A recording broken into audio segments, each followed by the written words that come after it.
In this video, we're taking a look at GoCollect's hottest comics for the week of June 3rd. And wouldn't you know it, Movie Spec is driving the market.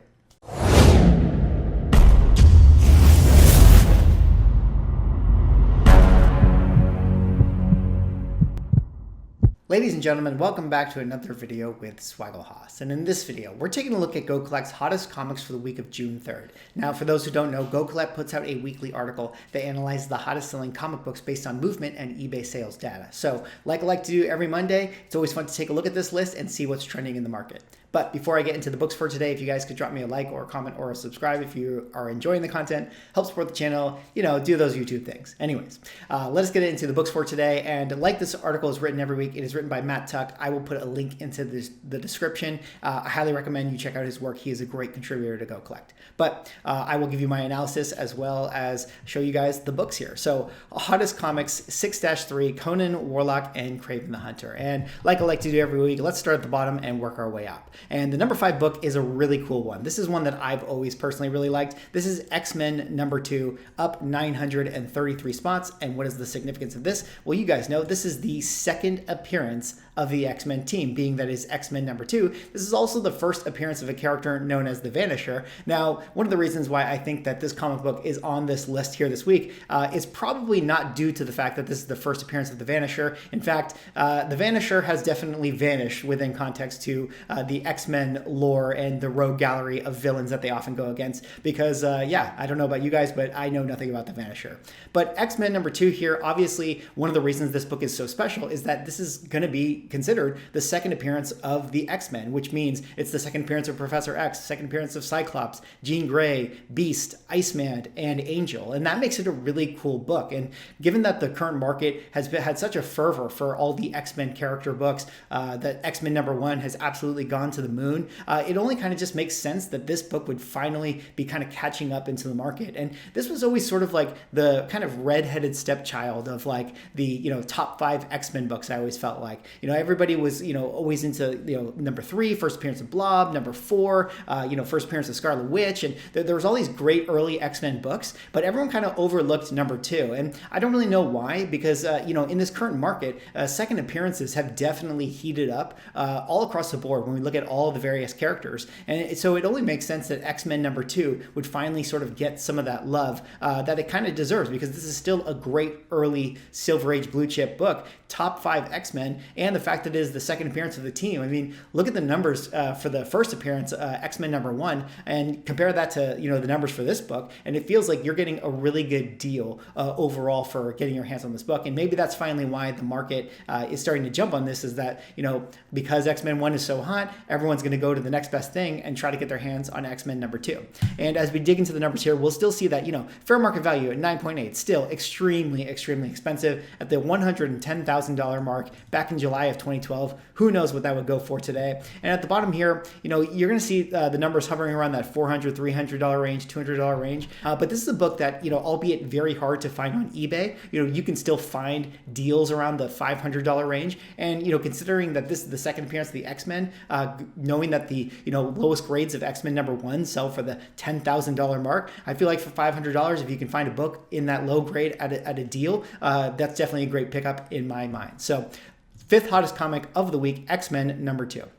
All right, let's go on now to the next pick here. And the next pick is also a very cool book. We've certainly talked about this one on the channel many times. This is X-Force number 1, up 988 spots. And what is the significance of this? Well, this is the number 1 issue of the X-Force team. Not to be confused with X-Force's first appearance, which of course was New Mutants number 100. This is the first issue of the ongoing series for X-Force. And what's also very cool about this one, I guess if you want to consider it very cool, technically speaking, I believe, if I'm not mistaken, this is the very first polybagged comic book there was in the history of polybagged comic books. So that's kind of a cool thing. And what did they polybag in this book? Well, you guys know they polybagged those Marvel trading cards, including one of the ones which was later to be known as Deadpool's rookie card, which of course earlier in this year absolutely exploded into the Marvel trading card market. There was a rookie card that sold for, I don't know, something crazy like the $8,000 range. So definitely an interesting book, definitely a notable book with regards to comic collecting and the comic book history, whether or not you think it's a sort of a dubious legendary book or sort of a very cool legendary book. But regardless, X-Force #1 has heated up recently. I think there's a multitude of reasons for this. For starters, obviously, people want to get their hands on that Deadpool card still. Still a book that I see being charged, around the $30 range if it has the Deadpool card in it. And then on top of that, Matt mentions in the article that, we are getting Old Man Cable back into the Marvel Comics run coming up in a future storyline. So that might have created, a resurgence of excitement for the Cable character. And of course, one of his most notable, storylines is with this X-Force team. Of course, he made his first appearance in New Mutants number 87, and then would go on to take a part in the New Mutant storyline. But then eventually he would lead the X-Force team, and that would spawn this series here. So perhaps for that reason alone, everybody is wanting to kind of get their hands on this X-Force book. And as we dig into the numbers here, you'll see 9.8 selling fair market value on the census, hovering around that $100 range. And like I said, at the bottom here, you're not going to see anyone slabbing their 2.0 of X-Force #1. But at the same time, this is a book that, typically speaking, you see being sold on eBay around that $10, $15 mark, depending on which comic card is in there, depending on if it's polybagged. If it has the Deadpool one, it could certainly shoot up to $30. So X-Force #1, the number 4 spot.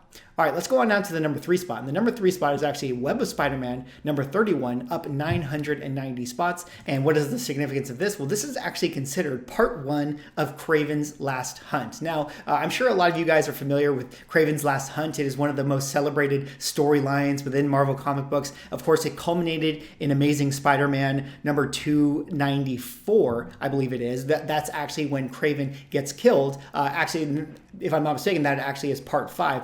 Number 6 actually culminates in Spectacular Spider-Man number 132. That's the end of the storyline. But in the past, ASM number 294 has always kind of been the big book, at least the most expensive out of the 6-part storyline run. And recently, Web of Spider-Man number 31, which you see right in front of you, has taken off because obviously we had the big announcement that Aaron Taylor Johnson is going to be playing Kraven the Hunter in a solo movie. And I think that got all the Kraven books really hot over the market as of late. Now, it's interesting that this particular book, Web of Spider-Man number 31, has popped off recently compared to, say, Amazing Spider-Man 294, The Death of Kraven. But when you compare it to other famous storyline books, like if you think about Infinity Gauntlet or Secret Wars, things like that, like outside of, say, Secret Wars number 8, typically speaking, the number 1 issue of these specific storylines are the ones that usually command the premium price. Things like Secret Invasion number 1, or things like Armor Wars number 1, which is Iron Man 225, or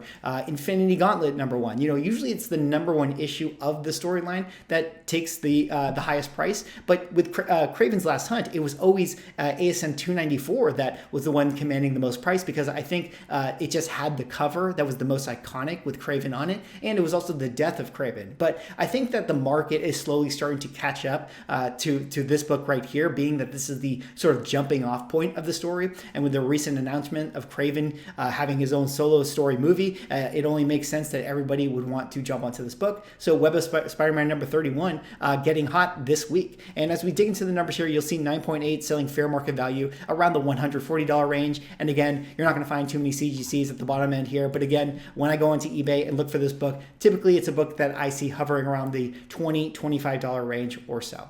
All right, let's go on now to the second hottest book of the week. And the second hottest book of the week is Thor number 165, up 993 spots. And what is the significance of this? Well, you guys know this is the first full appearance of the character known as Him. Now, Him would actually go on to become Adam Warlock. I think that for the most part, is what people mostly know this character by. But generally speaking, I feel like the comic book collecting community has considered Thor 165 kind of the winner book when it refers to the first appearance of Adam Warlock, even though he's currently in this issue known as the character Him. Of course, Adam Warlock had a series of notable kind of cameo first appearances, some of them being in the Fantastic Four runs where he was in the Cocoon. Then he had a cameo appearance later on, and then he would make his first full appearance in this issue right here. Now, there has been much speculation over the years since we got Guardians of the Galaxy number 2, where at the very end of that, James Gunn's film had alluded to the fact that alien race was had a cocoon character, and at the end she said, "I think I'll call him Adam." So that led everyone to believe that we were going to get Adam Warlock at some point in the Marvel Cinematic Universe. In fact, there's still a lot of speculation that we will get Adam Warlock in possibly the Guardians of the Galaxy 3 movie. But ultimately, there has been quotes from James Gunn where he said that, they're no longer going with the Adam Warlock movie. There's been a lot of doubt about that because James Gunn obviously was taken away from Guardians of the Galaxy 3 and then brought back later on. So there's still a lot of question marks whether or not Adam Warlock will show up. In fact, everyone had suspected that maybe Adam Warlock was going to play a role in the Infinity War and Endgame storyline, because in the comic books, of course, Adam Warlock was a major character within context to that storyline. So again, hard to say whether or not Adam Warlock is going to make an appearance in the MCU, although as of right now, it feels like the market really believes that he is. And for whatever reason, that means that this book has gotten hot once again here in the market. Matt does a great job breaking down some of the numbers last year when the rumors were starting to kind of die down. People were not as excited about this book, but with the current surge of comic book prices, I think this one has also jumped on the ride for that.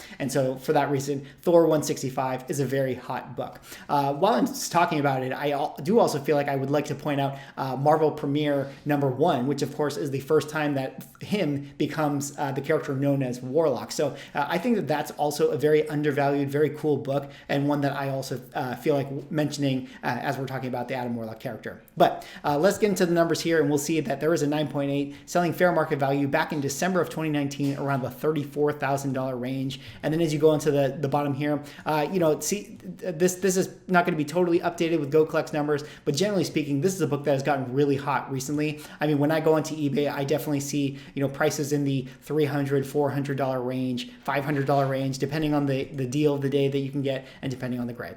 All right, let's go on now to the hottest book of the week. And the hottest book of the week is actually going to be Conan the Barbarian number 1, up 997 spots. And what is the significance of this? Well, you guys know this is the first appearance of Conan the Barbarian. Now, I'm not someone who has ever been a big Conan the Barbarian reader. I know there's a lot of people out there that do love Conan, but this is a book that I always feel like kind of goes in ebbs and flows of being hot and being cold. And I guess for this week, it's definitely going to be really hot. But Conan is an interesting story because there's always a lot of talk about Netflix developing a Conan show. I think there's always, the Hollywood machine is always trying to create the Conan IP and bring it to the screen in some kind of way. There's been many different versions of Conan over the years. Certainly there's the famous Arnold Schwarzenegger one from the 80s. But Conan is an interesting character. And I feel like, for that reason, is always going to be a desired book here, Conan the Barbarian number 1. Now, one of the other reasons why this book could be getting so hot recently is because it was announced that Red Sonja had in fact been cast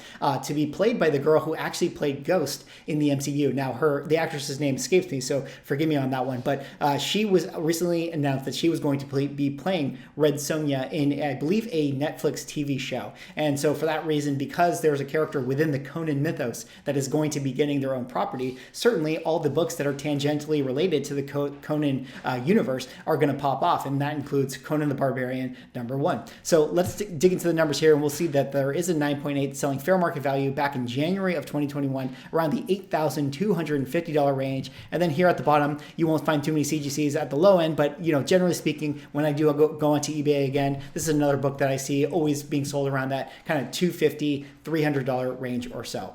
But regardless, still a very cool book, Conan the Barbarian number 1, hottest comic of the week of June 3rd.